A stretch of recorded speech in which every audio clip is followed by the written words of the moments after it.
அல்லேலூயா. உன்னதத்தில் இருந்து வரும் உயர்வு. ஆமென். தேவனிடத்தில் இருந்து தான் நமக்கு உயர்வு வரும். ஆமென்.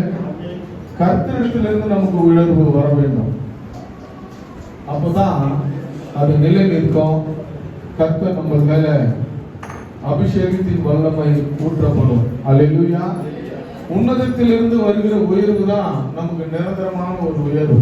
அல்லேலூயா. மற்ற உயர்வுலாம் நமக்கு கிடைக்கும், ஆனா அது நிலைக்காது. ஆனா உன்னதத்திலிருந்து பரலோக ராஜ்யத்திலிருந்து வருகிற அந்த ஆசீர்வாதம் நம்ம வாழ்க்கையில நிலைத்து இருக்கிறதாக இருக்கும், பேசப்படுகிறதாக இருக்கும். அல்லேலூயா. அல்லேலூயா. தேவ ஆவியானவர் நம்மளோடு கூட இருப்பாராக. கடந்த நாட்கள் எல்லாம் நம்மளை அனைவரையும் பாதுகாத்து இந்நாள் வரையும் இந்த ஆராதனையில பங்கு பெற கர்த்தர் நமக்கு உதவி செய்திருக்கிறார். தேவனுக்கு மகிமை உண்டாவதாக. அல்லேலூயா. அல்லேலூயா. நம்ம ஆண்டவர் எதை கேட்டாலும் அவருடைய நாமத்தினால தருகிறவர். அல்லேலூயா. அங்க உண்மை உத்தமமா இருந்த சாத்ராக், மேஷாக், ஆபேத்நேகோ என்பவர்கள் சொன்னாங்க, நாங்கள் ஆராதிக்கிற தேவன் எங்களை விடுவிக்காவிட்டாலும். அல்லேலூயா. ரெண்டு ஸ்டேட்மெண்ட் அங்க சொல்றாங்க. அவங்க தேவன் மேல விசுவாசம் உள்ளவர்கள், தேவன் மேல ஒரு அபார நம்பிக்கை உள்ளவர்கள். அவங்க சொல்றாங்க, இந்த ராஜா சொல்றாரு, நீ இந்த பொற்செலியை வணங்கிட்டுனா நான் உன்னை விட்டுருவேன், இல்லைன்னா உனக்கு 7 மடங்கு எரிக்கிற சூழ்நிலை வரும், நெருப்புல உங்களை தூக்கி போட வேண்டிய ஒரு சூழ்நிலை ஏற்படும் என்று சொல்லும் போது, நாமளா இருந்தா சில பேர் நீங்க ஜெயில ஸ்டேஷன்ல போயிட்டு என்னப்பா இவனுக்கு விரோதமா நீ அப்ரூவல் ஆயிட்டுனா உனக்கு தண்டனை குறைக்கப்படும். தண்டனை நீ அப்ரூவல் ஆயிடுச்சுன்னா உன் மேல இருக்கிற தவறுலாம் என்ன பண்ணிடுவேன், நீக்கிட்டு உன்னை அதிகபட்ச தண்டனை இல்லாம ஒரு 3 மாசத்துல விடுதலை பண்ணிட்டு நீ வந்து சுதந்திரமா அங்க வாழலாம். அதனால நீ என்ன பண்ணணும், அப்ரூவல் ஆகுது, நான் சொல்றது செய். அல்லேலூயா. 3 பேர் சொல்றாங்க, என் நம்பிக்கையிலிருந்து நான் வெளியே வர மாட்டேன், நீ சொல்ற செயலியை நான் என்ன பண்ண மாட்டேன், வணங்க மாட்டேன், நீ என்னை எவ்வளவு பெரிய தண்டனை கொடுத்தாலும் அதை பத்தி எனக்கு கவலை இல்லை. அவங்க சொல்றாங்க, நாங்கள் ஆராதிக்கிற தேவனை எங்களை விடுவிக்க வல்லவராக. ஆமென். அல்லேலூயா. விடுவிக்காவிட்டாலும் அவர் கைவிட்டாலும் சரி, ஆனா நான் அந்த நம்பிக்கையில நான் உறுதியா இருக்கிறேன், தேவனை தான் பின்பற்றுவேன், மனிதனை நான் என்ன பண்ண மாட்டேன், பின்பற்ற மாட்டேன், தொய்து கொள்ள மாட்டேன், விக்கிரத்தை நான் தொய்து கொள்ள மாட்டேன். அல்லேலூயா. அபார நம்பிக்கை. நம்மளுடைய நம்பிக்கை எப்படிப்பட்டதா இருக்கு? அல்லேலூயா. உன்னதத்திலிருந்து ஒரு பெரிய சப்போர்ட்டே வந்துச்சு.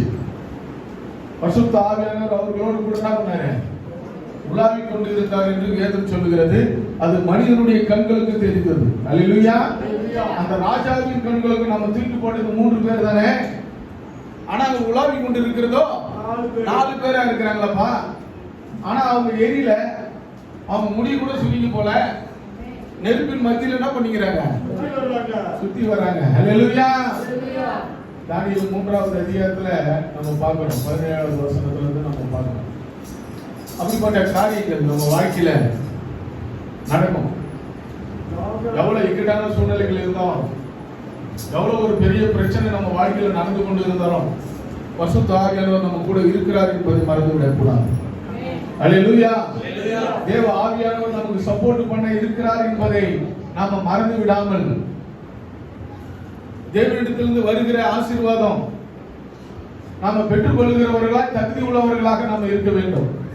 அல்லேலூயா. உண்மையை உத்தமமாய் தேவனிடத்தில் வேண்டிக் கொள்ளுகிற யாவருக்கும் கர்த்தர் பரிபூரணமான ஆசீர்வாதத்தை தருகிறார். அல்லேலூயா. அதுல எந்த சந்தேகமும் இல்லை. ஆனால் நாம் எப்படிப்பட்டவர்களுடைய வாழ்க்கையில வாழ்ந்து கொண்டிருக்கிறோம், எப்படிப்பட்ட நபர்களாக இருக்கிறோம் என்பதை நாம் சிந்தித்து பார்க்க வேண்டும். அல்லேலூயா. அல்லேலூயா. அங்கே வேதவசனம் 75வது அதிகாரம் சங்கீதங்களின் புஸ்தகம் 6வது வசனம் சொல்லப்படுகிறது.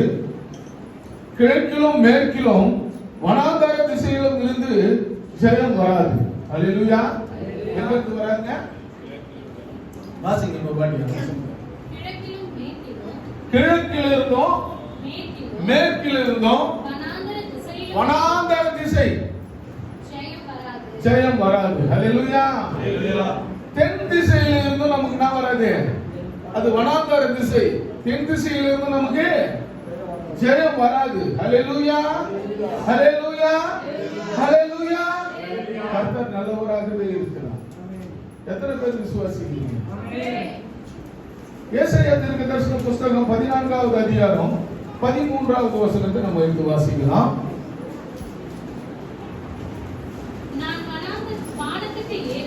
நான் வானத்துக்கு ஏறுவேன், தேவனுடைய நட்சத்திரங்களுக்கு மேலாக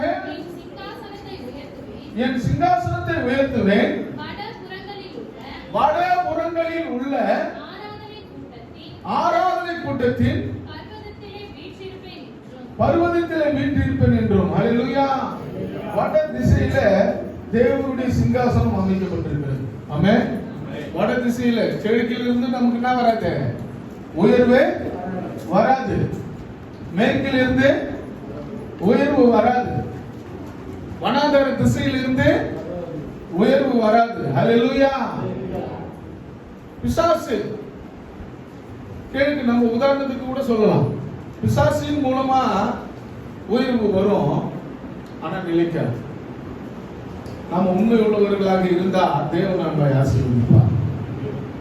கிழக்கில் இருந்து மனிதன் மூலமா ஏற்படுகிற ஒரு உயர்வு, மனிதன் கொடுப்பது. மனிதன் கொடுத்தா அவங்க என்ன பண்றது? தூக்கி மனிதன் கொடுப்போம்னா நாங்க சொந்த பெத்த பொண்ணுக்கு கொடுப்போம், அண்ணன் தம்பிக்கு பார்க்கும்போது கொடுப்போம். இப்படிப்பட்ட ஒரு உயர்வு இருக்கிறது. நம்ம சம்பாதிக்கிறதுல எதனா கொஞ்சம் கொடுத்தா பண்ணலாம், நம்ம அக்கா தங்கச்சியை உயர்த்தி வைக்கலான்ற ஒரு உயர்வு ஒரு மனிதனுக்கு ஏற்படும். அது நிரந்தரமாக நம்ம கொடுத்துக்கினே இருக்க முடியாது. ஹல்லேலூயா. அவருடைய வாழ்க்கை முழுவதும் அதை கொடுத்துக்கினே இருக்க முடியும்னா என்ன பண்ண முடியாது? முடியாது. ஹல்லேலூயா.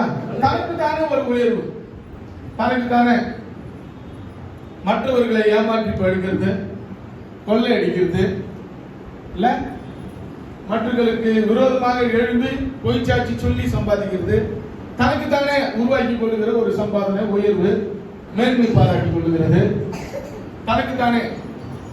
ஆனா கர்த்தர் மேல யார் நம்பிக்கை உள்ளவர்களாக இருக்கிறார்களோ அவர்கள் பரிபூரணமான ஆசீர்வாதத்தை பெறுவார்கள் என்று வேதம் சொல்லுகிறது. தேவன் உன்னை ஆசீர்வதிக்க விரும்பிட்டார்னா அந்த ஆசீர்வாதத்தை ஒருவனும் தடுக்க முடியாதா? ஹல்லேலூயா, ஹல்லேலூயா.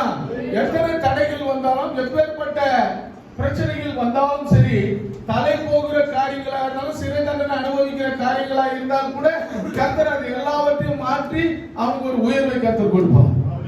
எத்தனை பேர் விசுவாசிக்கிறீங்க? ஹல்லேலூயா, ஹல்லேலூயா. ஒரு பெரிய மாற்றங்களை உண்டு பண்ணுகிற தேவன். அவர் மேல நம்பிக்கையா இருந்தா, அவர் மேல விசுவாசமா இருந்தா, ஒரு முழு நம்பிக்கையோடு நம்ம செயல்படுவோமானால் கண்டிப்பாக கர்த்தர் நம்ம வாழ்க்கையில ஒரு பெரிய மாற்றங்களை ஏற்படுத்துவார். ஹல்லேலூயா, ஹல்லேலூயா, ஹல்லேலூயா. 1 நாளாகமம் புத்தகம் 29வது அதிகாரம் 11வது வசனத்தையும் 12வது வசனத்தையும் வாசிக்கலாம்.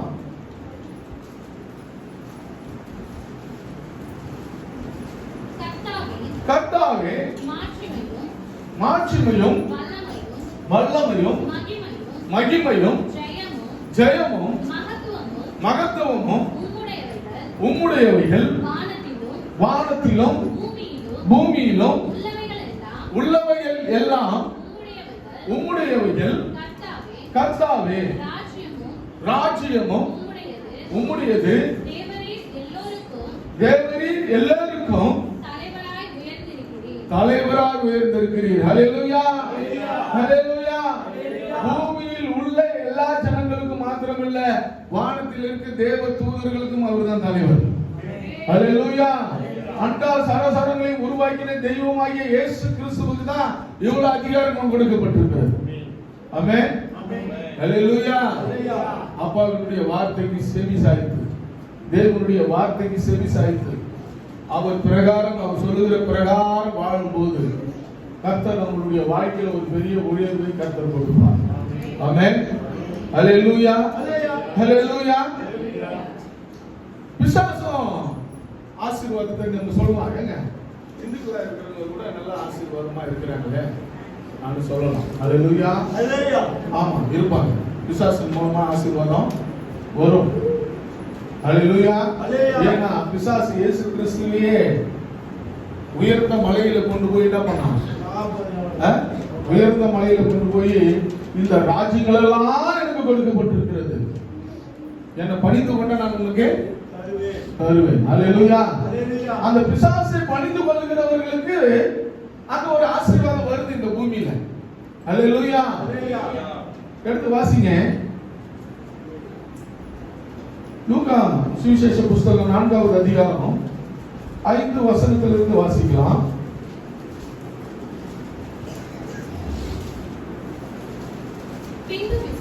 பின்பு பிசாசு அவரை உயர்ந்த மலையின் மேல் கொண்டு போய் உலகத்தின் சகல ராஜ்யங்களையும் ஒரே ஒரு நிமிஷம் அப்படின்னாக்க அந்த ராஜ்யத்தை மொத்தத்தை என்ன பண்ணிட்டான்? பிசாசு காண்பித்தமா பாருங்க. உலகத்துல இருக்கிற ஒரு நொடியில ஒரே ஒரு நிமிஷத்துல அந்த ராஜ்யம் மொத்தம் எனக்கு கொடுக்கப்பட்டிருக்கிறது, இதை என்னை நீ பணிந்து கொண்டா நான் உனக்கு தருவேன். அல்லேலூயா. பாருங்க பிசாசுக்கு எவ்வளவு அதிகாரம், மனிதன் கையில கொடுக்கப்பட்ட அந்த அதிகாரம்.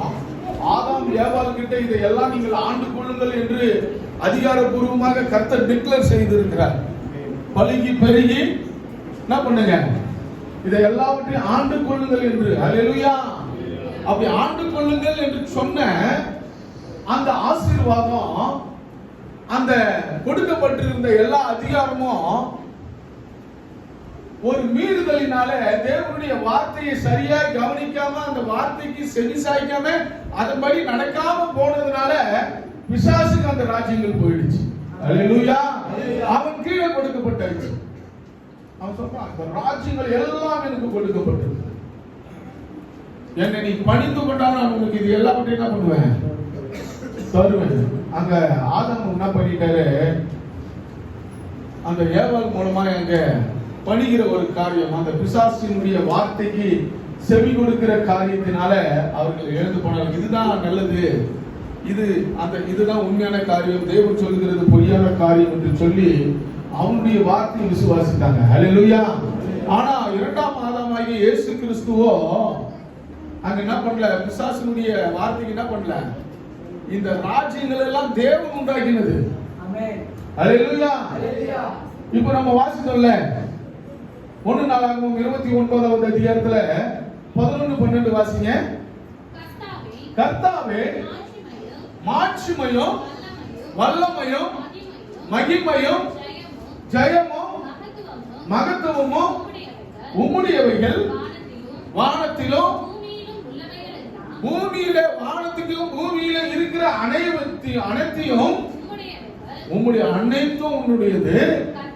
கர்த்தாவே ராஜ்யமும் உம்முடையது, தேவரீர் எல்லாருக்கும் தலைவரா உயர்ந்திருக்கிறீர். கரங்களை தட்டி கர்த்தரை மகிமைப்படுத்தலாமா? அதுதான் தலைவர். அப்பேற்பட்ட ஒரு தலைவரை கூப்பிட்டு போயிட்டு பிசாசு சொல்றான்,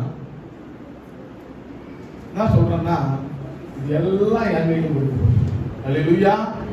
அப்படிதான் சில பேர் நம்ம நினைக்கிறோம், எல்லாம் என் கையில் இருக்கு. அல்லேலூயா.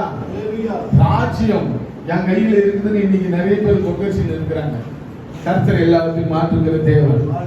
அல்லேலூயா. தேவ பிள்ளைகளுக்கு விரோதமாக செயல்பட்டு கொண்டிருக்கிறார்கள். கர்த்தர் ஒரு நாள் ராஜ்யத்தை எடுத்துட்டு ராஜ்யத்தை மாற்றுகிறவர். மக்களுக்கு விரோதமாக செயல்பட்டு கொண்டிருக்கிற எப்பேற்பட்ட ராஜ்யங்களா இருந்தாலும் சரி கர்த்தர் மாற்றுவார். அல்லேலூயா. அல்லேலூயா. எல்லாம் அவருக்கு தாங்க, எல்லாத்தையும் சப்போர்ட், எல்லாத்தையும் விளங்க செய்கிற தேவன். அல்லேலூயா.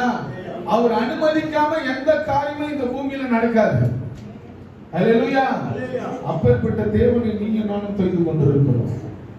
எல்லாவற்றையும் தருகிறவர், சம்பூர்ணமா தருகிறவர், பரிபூரணமாக நம்ம வாழ்க்கையில உண்டாக்குகிறவர் தேவன். அவர் மேல நம்ம நம்பிக்கை உள்ளவர்களாக இருக்க வேண்டும். அல்லேலூயா. இயேசு கிறிஸ்து இந்த மனிதர்கள் எந்த ராஜ்யத்தை இழந்திருக்கிறார்களோ அந்த ராஜ்யத்தை பெற்றுக்கொள்ளும்படியாகத்தான் இயேசு கிறிஸ்து இந்த பூமிக்கு வந்தார். இது நடந்துவிடக் கூடாது என்பதற்காக நீ என்ன வணங்கினா நான் இந்த ராஜ்யத்தை எல்லாம் உங்களுக்கு தருவேன். அல்லேலூயா. எப்பேற்பட்ட சூழ்ச்சி செய்கிறான் பாருங்க பிசாசு.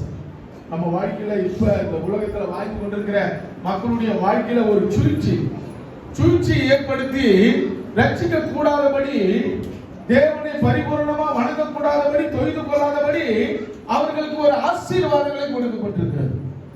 அல்லேலூயா. என்னை நீ பணிந்து கொண்டால் இந்த ராஜ்யத்தில் உனக்கு தருவேன். அப்படிதான் இன்னைக்கு பல திட்டங்கள். இயேசு கிறிஸ்துவை ஏற்றுக்கொள்ளாதபடி, இயேசு கிறிஸ்துவை விசுவாசிக்காதபடி பல தரப்பட்ட மக்களை இன்னைக்கு அவருடைய வாழ்வாதாரங்களை உயர்த்தி அவர்களை பணிந்து கொண்டிருக்கிற அந்த அந்த தேவனற்ற ஒரு விக்கிரத்தை, உயிரில்லாத ஒரு விக்கிரத்தை இன்னைக்கு வணங்க வச்சு அவங்களுக்கு ஆசீர்வாதத்தை கொடுத்து தேவனை பின்பற்றாதபடி தடுத்து நிறுத்தி கொண்டிருக்கிறான். அல்லேலூயா. முழுமையா தேவனுடைய ராஜ்யத்துல எல்லா மனிதர்களும் பிரவேசிக்க கூடாது என்று பிசாசு திட்டம் போட்டு செயல்படுகிறான். நம்ம வாழ்க்கையில எப்படிப்பட்டவர்களாக நாம் இருக்க வேண்டும்? பிசாசின் தந்திரமான காரியங்களுக்கு நீங்கள் இதை விட்டுட்டு வந்துட்டா, நீ என்ன பணிந்து கொண்டால் நான் உனக்கு இந்த ராஜ்யத்தை தருவேன், இந்த ஆசீர்வாதத்தை தருவேன். அல்லேலூயா. நாம வேதாகமத்தை படிக்கும் போது நமக்கு பிசாசு ஈஸியா தூக்கத்தை கொண்டு வந்துருவோம். வேதாகமம் படிக்க படிக்க படிக்க படிக்க தேவன் பிசாசுக்கு இயேசு உண்டாகினே இருக்கும். இதை படிச்சு அவனுக்கு ஞானம் வந்துற போது மனம் திரும்பிட போறான்னு சொல்லி. அல்லேலூயா. அதுக்காக தான் பல நம்ம விசுவாசிகளுக்கே பாருங்களேன், தேவனை தொய்து கொள்ளாதபடி ஞாயிற்றுக்கிழமை கூட வேலை வைக்கிற ஒரு கம்பெனி கிடைக்கும். அல்லேலூயா. நான் கிடையா பிசாசு தீட்டுற திட்டம் உன் விசுவாசத்தை கெடுக்கிறது, உன்னுடைய நம்பிக்கையை புரட்டி போடுகிறது. ஞாயிற்றுக்கிழமை தேவாலயத்துக்கு போக கூடாது, நீ தேவனை தொய்து கொள்ள கூடாது. உனக்கு நல்ல வருமானத்தை கொடுத்துட்டா, பணத்தை கொடுத்துட்டா, உன்னுடைய நம்பிக்கை எல்லாம் எங்க போயிடும்னா வேலை மேல போயிடும். அல்லேலூயா. பிசாசு ஈஸியா இப்படிப்பட்ட காரியத்தெல்லாம் செய்வான். ஏன்னா அவன் தந்திரம் உள்ளவன். அல்லேலூயா. மனிதன் மூலமாய், பிசாசு மூலமாய் வருகிற ஆசீர்வாதங்கள் தேவனை தொய்து கொள்ளாதபடி செய்கிற ஆசீர்வாதம், தேவன் மேல நம்பிக்கை இல்லாதபடி செய்கிற ஆசீர்வாதம், தேவனை விட்டு விலகுகிற ஆசீர்வாதம். அல்லேலூயா. பிசாசின் மூலமாய் வருகிற ஆசீர்வாதம் எப்பேற்பட்ட ஆசீர்வாதம்னா தேவனை விசுவாசிக்காதபடி செயல்படுகிற ஆவி. அல்லேலூயா. நாம எப்படிப்பட்டவர்களாக இருக்கிறோம்னா தேவனை பின்பற்றுகிறவர்களாக இருக்கிறோம். அல்லேலூயா. அல்லேலூயா. மனிதன் மூலமாய் வருகிற ஒரு உயர்வு. பிசாசு இப்படிப்பட்ட காரியங்களை நம்மளுடைய வாழ்க்கையில செய்வான். மனிதன் மூலமாய் வருகிற கேட்டு வாங்குற ஒரு ஆசீர்வாதம். அங்க காலேப் கிட்ட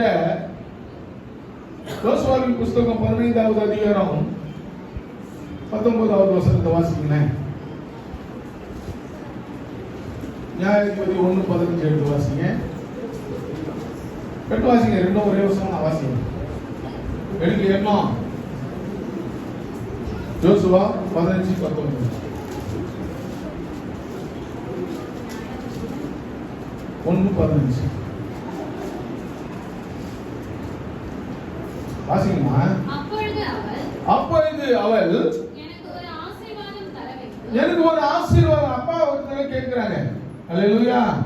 இந்த பிசாசு என்ன பணிஞ்சிக்கிட்டீங்கன்னா நான் உங்களுக்கு ஆசீர்வாதம் தருவேன். அல்லேலூயா. மனிதன் மூலமாய் கிடைக்கிற ஆசீர்வாதம். கல்யாணம் பண்ணி கொடுத்தாச்சு, எங்க அப்பா இருந்து நான் ஒரு ஆசீர்வாதத்தை வாங்கணும். அல்லேலூயா. குடும்பத்துல இருந்து நான் ஒரு பங்கு பெறணும். அல்லேலூயா. அது மனிதன் மூலமாய் ஏற்படுகிற ஒரு ஆசீர்வாதம். வாசிமா. அப்பொழுது அவள் எனக்கு ஒரு ஆசீர்வாதம் தர வேண்டும். வறட்சியான நிலத்தை எனக்கு தந்தீங்க, நீர் பாய்ச்சலான நிலங்களையும் எனக்கு தர வேண்டும் என்று. அப்பொழுது காலேப் மேற்புறத்திலும் கீழ்ப்புறத்திலும், ஆமா, மனிதன் மூலமாய் வருகிற ஒரு ஆசீர்வாதம். மேற்புறத்திலும் கீழ்ப்புறத்திலும் மனிதன் மூலமாய் ஏற்படுகிற ஆசீர்வாதம். ஹல்லேலூயா, ஹல்லேலூயா, ஹல்லேலூயா. ஹல்லேலூயா. ஆனா தனக்கு தானே உண்டாக்கிக்கிற ஒரு ஆசீர்வாதம் வரும். இங்க மேற்புறத்துல கீழ்ப்புறத்தில இருந்து மனிதன் மூலமா ஒரு ஏற்படுகிற ஒரு ஆசீர்வாதம் நம்ம வாழ்க்கையில அது தேவனை விட்டு பின்பற்றுகிற ஒரு செல்வம் நம்ம வாழ்க்கையில வந்துச்சுன்னா நம்மளுடைய உழைப்பின் மூலமா நாம என்ன பண்ணுவோம்னா ஞாயிற்றுக்கிழமை கட்டடிக்கிற மாதிரி இருக்கும். அல்லேலூயா. நிறைய பேர் இன்னைக்கு அமெரிக்க தேசத்துல பாத்தீங்கன்னா இன்னைக்கு தேவாலயங்கள்லாம் குறைகிறது. ஏன்னா அவ்வளவு பெரிய செல்வ வாய்ப்பு உருவாக்கி அவங்க செல்வ சீமானாக இருந்து தேவனை விட்டு விலகுகிற ஒரு நிலைமை ஏற்பட்டுச்சு. அல்லேலூயா. ஏன்னா அவங்களுக்கு தேவையான செல்வங்கள் இருக்கிறது. அதனால அவங்களுடைய வாழ்க்கையில கர்த்தரை விட்டு பின்வாங்குகிற காரியம். ஆமென். நம்ம வாழ்க்கையில செல்வம் வந்தாலும் சரி, நம்ம வாழ்க்கையில தேவனை பின்பற்றுகிற ஒரு ஆரோக்கியமான சூழ்நிலை நம்ம வாழ்க்கையில வரணும். அல்லேலூயா.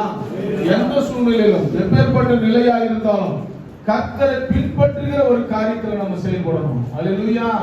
அப்பதான் ஒரு நிரந்தரமான, எவ்வளவு பெரிய பிரச்சனை, எவ்வளவு பெரிய போராட்டம். யோசேப்பினுடைய வாழ்க்கையில ஒரு சாதாரணமான ஒரு காரியம்லாம் நடக்கல. ஹல்லேலூயா, ஹல்லேலூயா. ஆதியாகமம் புத்தகம் 27வது அதிகாரம் முதல் வசனத்தையும் 38வது வசனத்தையும் நம்ம வாசிக்கலாம். ஈசாக்கு முதிர் வயதாகிறார். அவன் கண்ணில் இருளடைந்து பார்வையற்று போனது. அவன் தன் மூத்த குமாரனாகிய அங்க காலேபு தன் மகளை ஆசீர்வதிக்கிறான். அவருக்கு தானிய அட்சயை கொடுக்கிறான். மனிதன் மூலமா ஏற்படுகிறது. இங்க ஈசாக்கு ஆசீர்வதிக்க வேண்டும் என்று ஏசாவை கூப்பிட்டு ஆசீர்வதிக்கிறான். ஈசாக்கையும் ஆசீர்வதிக்கிறாரு, ஏசாவையும் ஆசீர்வதிக்கிறாரு, யாக்கோபையும் ஆசீர்வதிக்கிறாரு. 38வது வசனத்தை வாசிக்கலாம். ஏசா தன் தகப்பனை நோக்கி, என் தகப்பனே, இந்த முறை ஆசீர்வாதம், இந்த ஒரே ஆசீர்வாதம் மாத்திரமா உம்மிடத்தில் உண்டு. என் தகப்பனே, என்னை ஆசீர்வதியும் என்று சொல்லி சத்தமிட்டு எங்க அப்பா என்ன ஆசீர்வதிக்கணும். அல்லேலூயா. மனிதன் மூலம் கிடைக்கிறது தேவன் மேல அவர் நம்பிக்கை வச்சிருந்தா பெற ஏகப்பட்ட ஆசீர்வாதங்களை கர்த்தர் கொடுத்திருப்பார். அல்லேலூயா. யாக்கோபு தேவன் மேல ஒரு பெரிய அப்பாவின் இடத்துல ஆசீர்வாதம் வாங்கினது மட்டும் இல்ல, அந்த ஆசீர்வாதம் நிலைக்க வேண்டும் என்று தேவனிடத்தில் ஆசீர்வாதத்தை கேட்டார். அல்லேலூயா. என் ஆசீர்வதித்தால் ஒழிய நான் உன்னை என்ன பண்ண மாட்டேன், விட மாட்டேன் என்று. அப்பா ஆசீர்வாதம் ஒரு நிலையான ஆசீர்வாதம், தற்காப்புக்கான ஒரு ஆசீர்வாதமா இருக்கலாம். ஆனால் அந்த ஆசீர்வாதத்தை நிலைநிறுத்திக் கொள்ள வேண்டும் என்றால், அல்லேலூயா, அப்பாவின் ஆசீர்வாதம் வேணும். ஆனா அந்த ஆசீர்வாதம் நிலைக்கணும்னா நாம நம்ம வாழ்க்கையில கர்த்தரை பின்பற்றுகிறவர்களாக இருக்கிறோம். அல்லேலூயா. யாக்கோபு தன் தகப்பனிடத்துல ஆசீர்வாதத்தை வாங்கினாரு. வாங்கினது மாத்திரமல்ல, அந்த ஆசீர்வாதம் அவர்களுக்கு ஆசீர்வாதமாக இருந்தது. ஆனா அந்த ஆசீர்வாதம் நிலைக்க வேண்டும், நிறுத்த வேண்டும் என்று தேவனிடத்துல இரவு முழுவதும் போராடினார். அல்லேலூயா. என்னை ஆசீர்வதித்தால் ஒழிய நான் உன்னை விட மாட்டேன். அல்லேலூயா. எவ்வளவு பெரிய ஒரு போராட்டம் பாருங்க. தேவனிடத்துல நமக்கு ஆசீர்வாதம் வந்துட்டா மட்டும் போதாது, அது நிலைச்சு நிக்கணும். இப்படி அப்படி போயிடக்கூடாது. ஆசீர்வாதம் வரா மாதிரி இருக்கும், சந்தோஷமான ஒரு சூழ்நிலை ஏற்படுமா. ஆனா கொஞ்ச நேரத்துல பாத்தீங்கன்னா ஒரு துக்கமான காரியம், வறுமையான காரியம் நம்ம வாழ்க்கையில ஏற்படுகிற ஒரு சூழ்நிலைகள்லாம் உருவாக்கும். அது யார் கொண்டு வருவான்னா பிசாசு தந்திரமா உள்ள நுழைப்பான். அல்லேலூயா. உன் விசுவாசத்தை கெடுக்க வேண்டும், உன் நம்பிக்கையை கெடுக்க வேண்டும் என்று எப்படியாச்சும் உன்னுடைய குறைவு, உன்னுடைய நிறைவான வாழ்க்கையில ஒரு குறைவை உண்டாக்க பிசாசு தந்திரமான செயல்பாடுகளை செய்வான். நாம எப்படிப்பட்டவர்களாக இருக்கணும்னா விசுவாசம் உள்ளவர்களாக இருக்க வேண்டும். தானியேல் புத்தகத்துல நம்ம பார்க்கும்போது தானியேலுடைய ஜெபம் பண்ணி கொண்டு இருக்கிறதை பார்த்து நாம் சட்டம் போட்டு இந்த பொற்சிலையை தான் வணங்க வேண்டும் என்று சொல்லியும் தானியேல் எங்க போய் ஜெபிக்கிறான்? பால்கனியில போயிட்டு அவன் தொழுது கொள்கிற தேவனை துதிக்கிறான் என்று சொல்லி தானியேலுக்கு மரண தண்டனை கொடுக்கப்பட்டது. அல்லேலூயா. சிங்கத்தின் கெவியில தூக்கி போடப்பட்டான். அவனுடைய விசுவாசம் குறைந்து போகவே இல்லை. கர்த்தர் என் கூட இருக்கிறார். அல்லேலூயா. எப்பேற்பட்ட ஒரு நம்பிக்கை உள்ள ஒரு மனிதனாக தானியேல் அந்த வாழ்ந்து பாருங்க. நீ எப்பேற்பட்ட சூழ்நிலையை உருவாக்கினாலும் சரி, நான் தேவனை தொழுது கொள்வதை நான் என்ன பண்ண மாட்டேன், விடவே மாட்டேன். அல்லேலூயா. ஏன்னா வானத்தையும் பூமியையும் உண்டாக்கினவர் அவர், சகல அதிகாரங்களும் அவர்களுக்கு கொடுக்கப்பட்டிருக்கிறது, உனக்கும் சேர்த்து அவர் தான் தலைவர், அவர் சொல்லுகிறதா நடக்கும் என்று ஒரு நம்பிக்கை உள்ள ஒரு விசுவாசம் அவருக்குள்ள இருந்தது. அல்லேலூயா. அந்த நம்பிக்கை அவர் விடுதலையாக்கிச்சுங்க. சிங்க கெதியில் இருந்து மீட்கப்பட்டார். அல்லேலூயா. அங்க சாத்ராக் மேஷாக் ஆபேத்நேகோ ஒரு நம்பிக்கை உள்ளவர்களாக இருந்ததுனால எரிகிற அக்னி சூளையிலிருந்து காப்பாற்றப்பட்டார். தேவனுடைய ஆசீர்வாதம், ஒரு மகத்துவம் உள்ளவருடைய ஆசீர்வாதம், உயிர் காக்கப்பட்டது, ஒரு உயர்வு எங்க கொடுக்கப்பட்டது. இவர்களுடைய தேவன் தான் இந்த பூமியில உண்மையான தேவன் என்று அறிவிக்கப்பட்டது. அல்லேலூயா. எவ்வளவு பெரிய உயர்வு பாருங்க. அந்த தேவனை, இஸ்ரவேலின் தேவனை மறைக்கப்பட்டதாக அந்த ஜனங்களை ஒடுக்கப்படுகிறவர்களாக இருந்த போதிலும் தேவன் அவர்களுக்கு மத்தியில் ஒரு பெரிய காரியங்களை கர்த்தர் செய்தார். என்றைக்கு அப்படிதான் பிசாசு ஆனவன் எப்படியாச்சு அந்த கிறிஸ்துவின் பிள்ளைகளை எப்படியாச்சும் ஒடுக்க வேண்டும், கிறிஸ்துவின் நாமம் உயரக்கூடாது, இந்த பூமியில விக்கிரத்தினுடைய ஆவி பலிக்க வேண்டும் என்று இன்றைக்கு நிறைய பேர் செயல்பட்டு கொண்டிருக்கிறார்கள். ஆனாலும் என் தேவனாகிய கர்த்தர் இந்த பூமியில தேவனுடைய பிள்ளைகளுடைய தலைகளை உயர்த்தி கொண்டே இருக்கிறார். அல்லேலூயா. அல்லேலூயா. கர்த்தர் பெரியவருங்க. நம்பிக்கை உள்ளவர்களா எப்படியாச்சும் யோசேப்பை சொந்த சகோதரர்களை என்ன பண்ணாங்க, அவனுடைய எண்ணங்களும் அவனுடைய தரிசனமும் பலிக்க கூடாது என்று சொல்லி எப்படியாப்பட்ட காரியங்களாம் யோசேப்பினுடைய வழியில செய்தார்கள். அல்லேலூயா. தேவனுடைய தரிசனம் நிறைவேறக்கூடாது, தேவனுடைய எண்ணம் நிறைவேறக்கூடாது. யோசேப்பை ஒடுக்கி சாகடிச்சுட்டா கண்டிப்பா அந்த தரிசனம் நிறைவேறாது என்று அநேகர்கள் நினைத்தார்கள். அவர்கள் கூட பிறந்தவர்களே, இந்த பூமியில அப்படிதான் நடந்தது. தேவ தரிசனம் நிறைவேறக்கூடாது, கிறிஸ்துவின் வருகை வரக்கூடாது. அல்லேலூயா. இது கட்டுக்கதை, பொய். இன்னைக்கு பல பேர் பிரசங்கித்துக் கொண்டிருக்கிறாங்க. ஆனால் தேவனுடைய வருகை சமீபமாக இருந்து கொண்டே இருக்கிறது. அதுக்கு உண்டான அடையாளங்கள் இந்த பூமியில நடந்து கொண்டு இருக்கிறது. அல்லேலூயா. இன்னைக்கு அநேகர்கள் பார்த்து வேத புஸ்தகத்தில் உள்ளதெல்லாம் நடந்து கொண்டு இருக்கிறது என்று அநேகர்கள் பேசிக் கொண்டிருக்கிற காரியங்கள் செயல்பட்டு கொண்டிருக்கிறது. அல்லேலூயா. அல்லேலூயா. அல்லேலூயா. கர்த்தர் நல்லவருங்க. தேவன் பெரிய காரியங்களை செய்கிறவர். மனிதன் மூலமாய் ஆசீர்வாதம் வரும், அதை நிலைநிறுத்திக் கொள்கிறவர்களாக நம்ம இருக்கணும். பிசாசு எப்படியாச்சும் நம்ம வாழ்க்கையில ஒரு ஆசீர்வாதத்தை கொண்டு வந்து நம்மளுடைய விசுவாசத்தை கெடுக்க வேண்டும் என்று பிசாசு நினைப்பான். அதற்கு நம்ம செவி சாய்க்காதவர்களாக நம்ம சூழ்நிலைகளை மாற்றுவான், நம்மளுடைய குறைகளை உண்டாக்குவான். இதெல்லாம் நான் உங்களுக்கு தருவோம் சொல்லி ஆசை வார்த்தையை கூறுவான். நாம சரியாக இருக்கணும். சாத்ராக் மேஷாக் ஆபேத்நேகோ போலவும் தானியேலை போலவும் நம்ம செயல்படுகிறவர்களாக இருக்க வேண்டும். கர்த்தர் மேல நம்பிக்கை உள்ளவர்களாக நம்ம இருக்க வேண்டும். கர்த்தர் ஒரு நாள் நம்ம வாழ்க்கையில ஒரு பெரிய உயர்வை கர்த்தர் கொடுப்பார். அல்லேலூயா. அல்லேலூயா. தானியேல் தேவனுக்கு உண்மையும் உத்தமமாக இருந்தனால் 4 ராஜ்யபாரங்களை கர்த்தர் பார்க்க செய்தார். அல்லேலூயா. சாதாரணமான விஷயம் இல்ல. 4 ராஜ்யபாரங்களை கர்த்தர் பார்க்க செய்தார் தானியேலுக்கு. தேவன் பெரிய காரியங்களை செய்கிறவர். உன்னை கொண்டு, உன் விசுவாசத்தை கொண்டு, உன் நம்பிக்கையை கொண்டு பெரிய மாற்றங்களை உன் வாழ்க்கையில கர்த்தர் கொண்டு வருவார், தரிசனங்களை கொண்டு வருவார். அல்லேலூயா. அல்லேலூயா. கடைசி காலத்துல நடக்க போற காரியங்களை தானியேல் மூலமாக கர்த்தர் வெளிப்படுத்தி இருக்கிறார். ஏன்னா விசுவாசமா இருந்ததுனால தான், நம்பிக்கையா இருந்ததுனால தான் உன் தலை உயரப்படும். இன்றைக்கு தானியேலை பற்றி நம்ம என்ன பண்ணிட்டு இருக்கோம், பேசிக்கிட்டு இருக்கோம். உண்மை உத்தமமா இருந்ததுனால, சாத்ராக் மேஷாக்குடைய வாழ்க்கையில உண்மை உத்தமமா இருந்ததுனால கர்த்தரிடத்திலிருந்து வருகிற உயர்வு தான் நிலைக்கும். அல்லேலூயா. அதே போல யோசேப்புடைய வாழ்க்கையில கர்த்தரிடத்திலிருந்து வந்த உயர்வு தனக்கு தானே உருவாக்கின உயர்வு இல்ல, அது ஐக்கியம். பிலியாமுடைய வாழ்க்கையை நம்ம பார்க்கும்போது நன்றாக புரியும். அல்லேலூயா.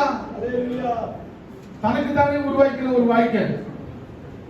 எப்படியாச்சும் இந்த ஆசீர்வாதத்தை நம்ம பெற்றுக்கலாம், எப்படியாச்சும் இந்த பொண்ணு வெளியெல்லாம் நம்ம வாங்கிக்கலாம். அல்லேலூயா. என்னாகம புஸ்தகம் 22வது அதிகாரம் 6வது வசனத்தை நம்ம வாசிக்கலாம்.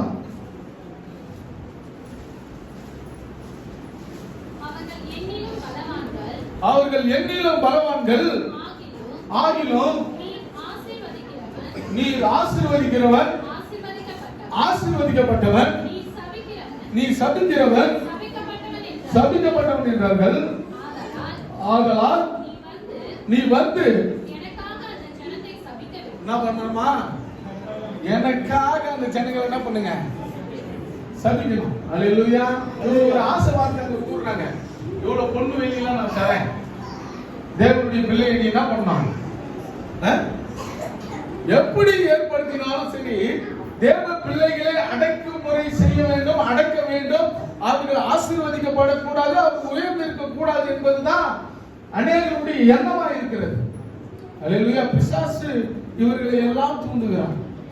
இவர்களை எப்படியாச்சும் ஒடுக்கணும், எப்படியாச்சும் ஆசீர்வாதத்தில் இருந்து இவர்களுடைய தலை உயரக்கூடாது, இவர்கள் அடிமைகளாகவே இருக்க வேண்டும், இவர்கள் சபிக்கப்பட்டவர்களாக இருக்க வேண்டும். பிசாசு தந்திரமா செய்யற வேலை இதெல்லாம். அல்லேலூயா.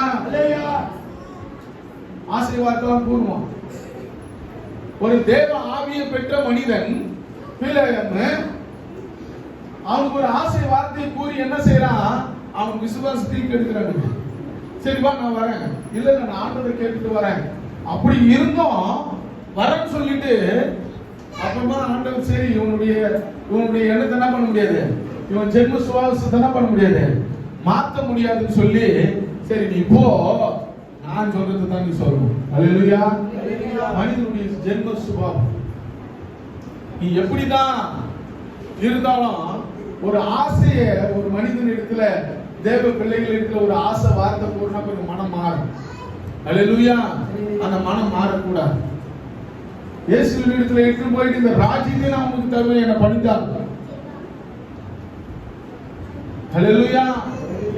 அல்லேலூயா. இந்த பொற்செடியை வணங்கினா நான் உயிரோடு விட்டுறேன்.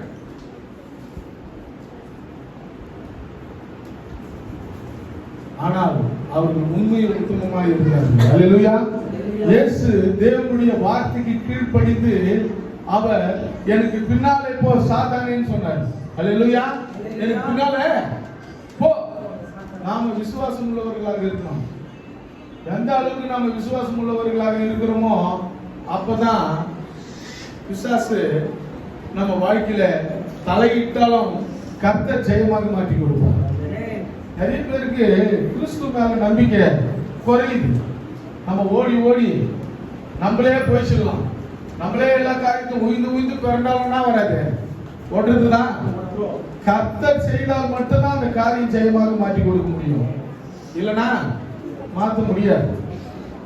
நிறைய பேர் நினைக்கிறோம் சுயமா எல்லாத்தையும் செய்திடலாம், சுயமான காரியங்கள் எல்லாம் நடந்துடும் நம்ம வாழ்க்கையில் நம்ம நினைக்கிறோம். ஒரு நாளும் செயல்படாது. அல்லேலூயா. யோசேப்பினுடைய காரியம் எப்படிப்பட்டதா இருந்ததுன்னா தேவனுக்கு பிரியமாக இருந்தது. தேவன் சொல்லுகிறதெல்லாம் அவர் கீழ்ப்படிந்து நடந்தார். அல்லேலூயா. கீழ்ப்படிந்து நடக்கிறவர்களாக நம்ம இருக்கணும். அப்பதான் கர்த்தர் நம்ம வாழ்க்கையில் பெரிய மாற்றங்களை உண்டு பண்ணுவார். அல்லேலூயா.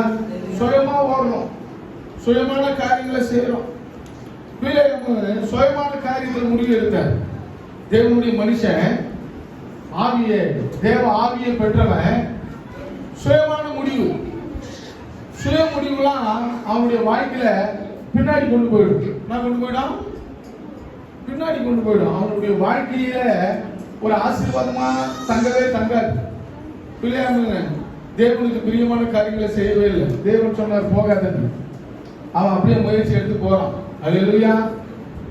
தேவன் சொல்லுகிறதை நம்ம கேட்கணும். 24வது அதிகாரம் 2-3 வாசிக்கும்.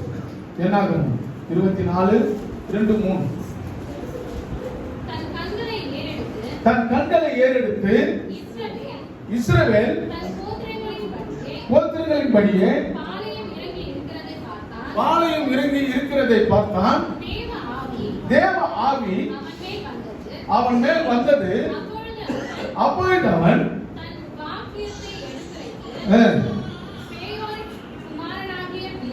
சொல்லுகிறதாவது, கண்கள் திறக்கப்பட்டவன் உரைக்கிறதாவது, கண்கள் திறக்கப்பட்டவன் உரைக்கிறதாவது, தேவன் அருளும் வார்த்தைகளை கேட்டு சர்வ வல்லவரின் தரிசனத்தை கண்டு தாழ விழும்போது கண்கள் திறக்கப்பட்டவன் விளம்புகிறதாவது, யாக்கோபே உன் கூடாரங்களும் உன்னை சபிக்கணும்னு நினைக்கிறது, உன்னை ஆளை வச்சு சபிக்கணும்னு நினைச்சாலும் சரி, அதிகாரியை வச்சு உன்னை ஒடுக்கணும்னு நினைச்சாலும் சரி, உன் வாழ்க்கையில எப்படிப்பட்ட சூழ்நிலைகள் ஏற்பட்டாலும் சரி, அவனை கொண்டு கர்த்தருடைய ஆசீர்வதிப்பார்.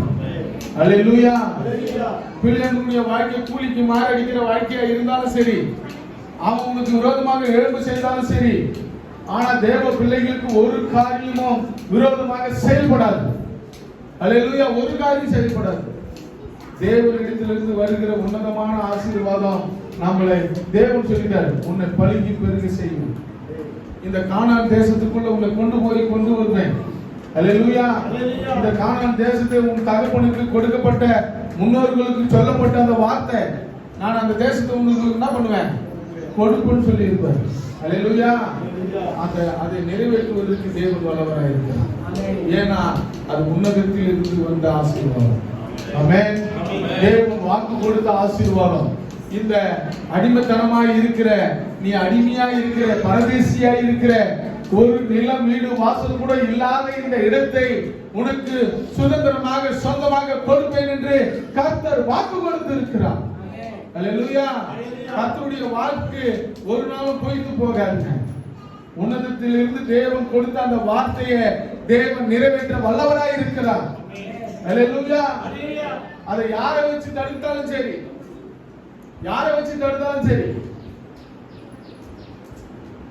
ஒரு மனிதன் மூலமாக வருகிற ஆசீர்வாதம் நிலையான ஆசீர்வாதம் இல்ல. அந்த நிலையான ஆசீர்வாதத்தை நிலைநிறுத்தி கொள்வதற்கு தேவனுடைய உதவி தேவை. கொடுப்பேன் என்று சொன்ன தேசத்தை சுதந்திரித்துக் கொள்வதற்கு தேவன் உதவி இல்லாமல் அதை பெற்றுக்கொள்ள முடியாது. அல்லேலூயா. யோசேப்பினுடைய வாழ்க்கையில எல்லாரும் ஒடுக்கினார்கள், சொந்த அண்ணன் தம்பி ஒடுக்கினார்கள். விற்கப்பட்ட இடத்துல அவர் அடிமையாக வைத்து அவர் ஒரு வார்த்தை கூட விசாரிக்காம அவர்களுக்கு தண்டனை கொடுத்தாங்க யோசேப்புக்கு. ஆனால் கர்த்தர் யோசேப்போடு இருந்தார் என்று வேதம் சொல்கிறது. அல்லேலூயா. ஏன்னா யோசேப்புக்கு கொடுத்த தரிசனத்தை கர்த்தர் நிறைவேற்ற வேண்டும். அல்லேலூயா. யோசேப்புக்கு கொடுத்த தரிசனத்தை கர்த்தர் நிறைவேற்றணும். அந்த ஒரு பெரிய உயர்வை கர்த்தர் கொடுத்தார். சாதாரணமான உயர்வு இல்லை. எகிப்து தேசத்திற்கு அவர் அதிகாரியாக கர்த்தர் மாற்றினார். உன்னதத்திலிருந்து வருகிற உயர்வு சாதாரணமான உயர்வு இருக்காது. அநேக ஜனங்கள் பார்த்து ஆச்சரியப்படத்தக்கதாக அந்த உயர்வு இருக்கும். அல்லேலூயா. நம்முடைய வாழ்க்கையில ஒரு உயர்வு வர வேண்டும் என்றால் தேவனிடத்திலிருந்து வரணும். பிசாசிடத்திலிருந்து நமக்கு உயர்வு வரக்கூடாது. எது நடந்தாலும் ஒரு விடுதலை ஆனாலும் தேவனிடத்திலிருந்து நமக்கு விடுதலை வரணும். அதுதான் ஒரு நிரந்தரமான விடுதலை. அல்லேலூயா. அந்த சாத்ராக் மேஷாக் ஆபேத்நேகோ ஒருவேளை இவர்கள் சரி நான் வணங்குகிறேன்னு சொல்லியிருந்தா கூட அது ஒரு நிரந்தரமான விடுதலையா இருக்காது. ஏன்னா இவர்கள் மறுபடியும் தேவனை தொய்து கொள்வார்கள். மறுபடியும் அவர் என்ன பண்ணுவாங்க, சிறைசாலையில் அடைக்க வேண்டிய சூழ்நிலைகள் ஏற்படும். அப்படி ஒரு காரியங்கள் வாழ்க்கையில் நடக்கவே தேவையில்லை. என்னை விடுவித்தாலும் விடுவிக்காவிட்டாலும் நான் என் தேவனை தான் வணங்குவேன், இந்த போச்சலையை வணங்க மாட்டேன் என்று ஒரு தீர்மானம் ஒரு முடிவை எடுக்கும்போது ஒரு நிரந்தரமான அக்னியிலிருந்து ஒரு விடுதலை கிடைத்தது. உன்னதத்திலிருந்து வந்த ஒரு விடுதலை. அல்லேலூயா. நம்ம உன்னதத்திலிருந்து வரணும் விடுதலை. சும்மா சாதாரணமான ஒரு விடுதலை நம்ம வாழ்க்கையில வரக்கூடாது. அது நிரந்தரமானது இல்லை. நிரந்தரமான ஒரு ஆசீர்வாதம் யாக்கோபுக்கு கிடைச்சது. உன்னதத்திலிருந்து வந்த ஆசீர்வாதம். என்னை ஆசீர்வதிக்காமல் நான் உன்னை விட மாட்டேன் என்று போராடினதுனால ஒரு நிரந்தரமான ஆசீர்வாதத்தை கர்த்தர் கொடுத்தார். அல்லேலூயா. தன்னுடைய சகோதரன் அவனுக்கு விரோதமாக எழும்பும் போது கூட கர்த்தர் ஏசாவை சமாதானப்படுத்தி தன் சகோதரனோடு அனைத்து உறவாடும்படியான ஒரு காரியத்தை கர்த்தர் செய்தார். அல்லேலூயா. நான் உன்னை எப்படியாச்சும் சாகடிச்சிடுவேன்னு சொன்ன ஏசாவினுடைய வாயில சொன்ன அந்த வார்த்தையை கூட முறியடித்து அன்பாக மாறக்கூடிய காரியங்களை கர்த்தர் செய்தார். அது எங்க இருந்து வந்ததுன்னா உன்னதத்திலிருந்து வந்தது. கர்த்தர் அவனை மாற்றினார். அல்லேலூயா. ஒருத்தர் மேல கோபம் வந்துடும். நம்மளுக்கு கோபம் வந்துச்சுன்னா அவனை பழிவாங்கன்ற எண்ணம் கொஞ்சமா நம்மளுக்கு என்ன இருக்கான், பல்ல கட்சினால அவனோட பேசுவோம். அல்லேலூயா. 400 பேரை கூட கூட்டிட்டு வந்த ஒரு ஏசா, ஆனா தன் சகோதரர் இடத்துல அன்பாக மாறினான். கர்த்தர் மாற்றுவார். உன் வாழ்க்கையில எப்பேற்பட்ட சூழ்நிலைகள் ஏற்பட்டாலும் பயத்தின் ஆவி பிசாசு உன்னை தூண்டினாலும் கர்த்தர் உன்னை திடப்படுத்துவார், உன்னை பலப்படுத்துவார். ஒரு பெரிய நம்பிக்கையை கர்த்தர் உனக்கு கொடுப்பார். அல்லேலூயா. அந்த நம்பிக்கையை ஒரு நாள் வீண் போகாதீங்க. அவன் இரவு முழுவதும் தேவனிடத்தில் போராடின போராட்டம் சாதாரணமான போராட்டம் அல்ல. ஒரு பெரிய இழப்பை ஏற்படுத்துகிற அந்த போராட்டத்திலிருந்து கர்த்தர் விடுதலை கொடுத்தார். ஏசாவின் கையிலிருந்து விடுதலை கொடுத்தாருங்க. சாதாரணமான விடுதலை கிடையாது. அவன் பல வருடங்களாக கோபத்துல உன்னை சாகடிச்சிருவேன், எங்க அப்பா அம்மா சாப்பிட நீ வந்தா கூட சாவடிச்சிருவேன்னு சொன்ன அந்த ஏசாவினுடைய குணம் எப்படிப்பட்டதா இருந்தது? யாக்கோபு மேல அவ்வளவு கோபாக்கினியா இருந்தான். ஆனால் கர்த்தர் ஏசாவை மாற்றினார். யாக்கோபுக்கு விரோதமாக எழுப்பின அந்த மனிதனை கர்த்தர் மாற்றினார். ஒரு சுகமான ஒரு நலமான ஒரு சூழ்நிலையை கர்த்தர் உருவாக்கினார்.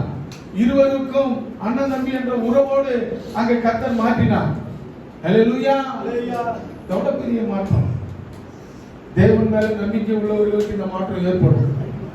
அந்த உன்னதமான தேவனிடத்தில் அந்த உயர்வு வரும். வட திசையில் இருந்து கிழக்கிலும் மேற்கிலும் வனாந்தரத்திலும் வருகிற ஆசீர்வாதம் நமக்கு நிரந்தரம் கிடையாது. ஒரு நிரந்தரமான ஆசீர்வாதம் கிடையாது.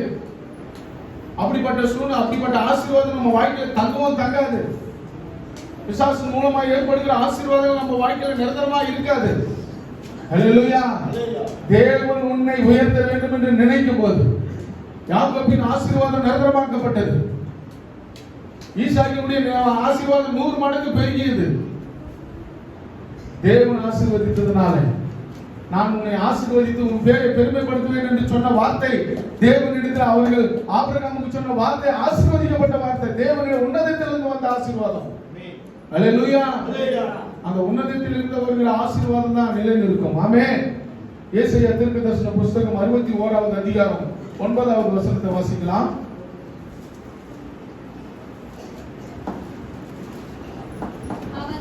அவர்கள் ஜாதிகளின் நடுவிலும் அவர்கள் சந்தானமானது ஜனங்களின் நடுவிலும் அறியப்பட்டிருக்கும். அவர்களை பார்க்கிற யாவரும்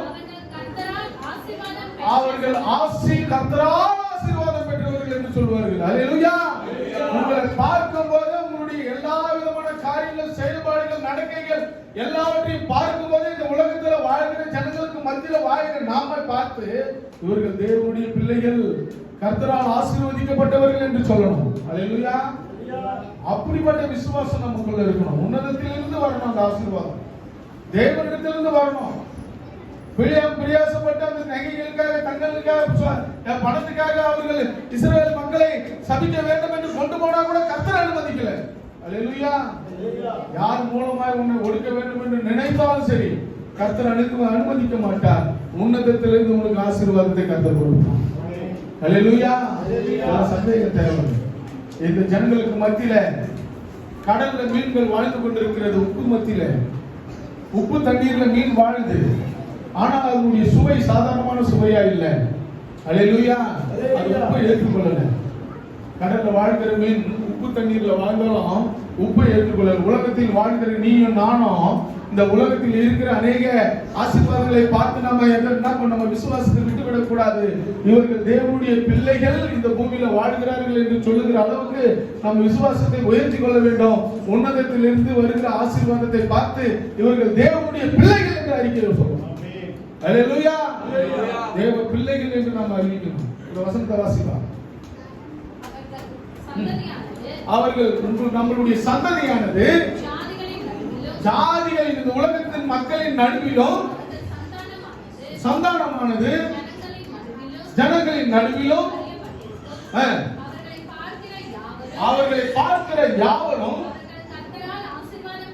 அவர்கள் கர்த்தரால் ஆசீர்வதிக்கப்பட்ட சந்ததி என்று அறிவார்கள். கரங்களை தட்டி கர்த்தரை மகிமைப்படுத்தலாமா?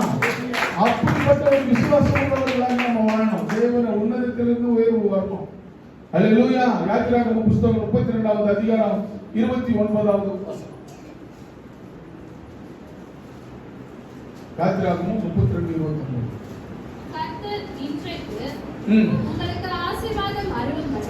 கர்த்தர் இன்றைக்கு உங்களுக்கு ஆசீர்வாதம் அருளும்படி இன்றைக்கு நீங்கள் அவனவன் தன் மகனுக்கும் சகோதரனுக்கும் விரோதமாய் இருக்கிறதினால் கர்த்தருக்கு உங்களை என்ன பண்ணுங்க? பிரதிஷ்டை பண்ண. சகோதரனுக்கு விரோதமா, பிள்ளைங்களுக்கு விரோதமா என்ன பண்ணக்கூடாது? கோபமாவோ எரிச்சலாவோ அவங்களுக்கு விரோதமான காரியங்களை நினைக்கிறதாகவோ சொந்த பந்தங்களுக்கு விரோதமா நினைக்கிறதோ எண்ணம் கொண்டு இருக்கக்கூடாது. நம்ம என்ன பண்ணோம்? நாமளே ஜெபித்து நம்மளை ஒப்பு கொடுத்து தேவனுக்கு பிரதிஷ்டை செய்திருந்தோம். ஆண்டவரே, இனி இப்படி ஒரு காரியங்களை நான் செய்ய மாட்டேன். என் சகோதரனுக்கு விரோதமாக, என் பிள்ளைகளுக்கு விரோதமாக, என் கூட பிறந்தவர்களுக்கு விரோதமாக, சகோதரிகளுக்கு விரோதமாக, சொந்த பந்தங்களுக்கு விரோதமாக இப்படிப்பட்ட காரியங்களை நான் செய்ய மாட்டேன். ஏன்? நான் தேவனுடைய பிள்ளை, உம்முடைய பிள்ளை. அல்லேலூயா. இப்படி நடந்து கொள்ளும் போதுதான் உன்னதத்திலிருந்து உயர்வு வரும். அல்லேலூயா.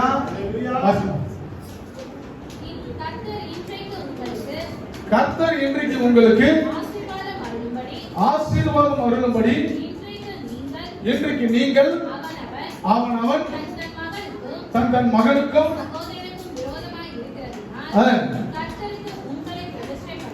பிரதிஷ்டை பண்ணுங்கள். அல்லேலூயா. மோசே சொல்லியிருக்கிறார், இப்படிப்பட்ட காரியங்களை இருந்து நமக்கு ஆசீர்வாதம் வராது. உனக்கு ஆசீர்வாதம் வரணும்னா இப்படிலாம் நீ நடக்கணும். இந்த பூமியில இப்படிலாம் நீ வாழணும். அல்லேலூயா. இருந்தா தான் கர்த்தருடைய ஆசீர்வாதமாக வச்சுக்குவாரு. ஆசீர்வாதம் வரணும்னா நம்மளுடைய எண்ணங்களும் நம்மளுடைய குணங்களும் மாறணும். அல்லேலூயா. ஒருவருக்கு ஒருவர் நான் அன்பு செலுத்துகிறவர்களாக இருக்கணும். அதான் ஆண்டவர் சொன்னாரு, உன்னிடத்தில் அன்பு கூறுகிறது போல பிறனிடத்தில் என்ன பண்ணுங்க? அன்பு கூறுங்க. அப்பதான் உன்னதத்திலிருந்து ஆசீர்வாதம் வரும். இயேசு கிறிஸ்துவின் இருந்து ஆசீர்வாதம் வரும்.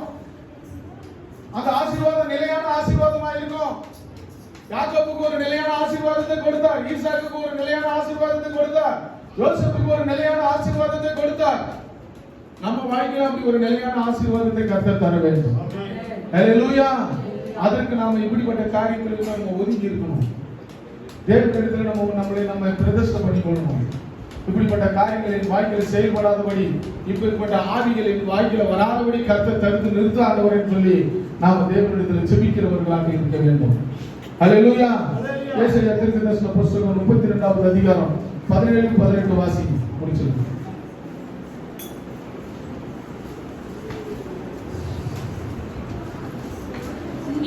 நீதியின் கிரியை சமாதானமும் நீதியின் பலன் என்றென்றும் உள்ள அமெரிக்கையும் சுபமுமா என் ஜனம் சமாதான தாவரங்களிலும் நிலையான வாசஸ்தலங்களிலும் அமைதியாய் தங்கும் இடங்களிலும் குடியிருக்கும். 17-18 வாசியா? இன்னொரு வாட்டி வாசி. நீதியின் கிரியை சமாதானமும் நீதியின் பலன் என்றும் உள்ள அமெரிக்கையும் சுகமுமா என் ஜனம் சமாதானமான தாவரங்களிலும் நிலையான வாசஸ்தலங்களிலும் அமைதியாய் தங்கும் இடங்களிலும் குடியிருக்கும். அல்லேலூயா. ஜனங்கள் எப்படிப்பட்டவர்களாக இருக்க வேண்டும் என்று விரும்புகிறார்? அமைதியாய் குடியிருக்க வேண்டும் என்று. அல்லேலூயா. அப்படிப்பட்ட ஆசீர்வாதங்களை கர்த்தர் நமக்கு தருவார்.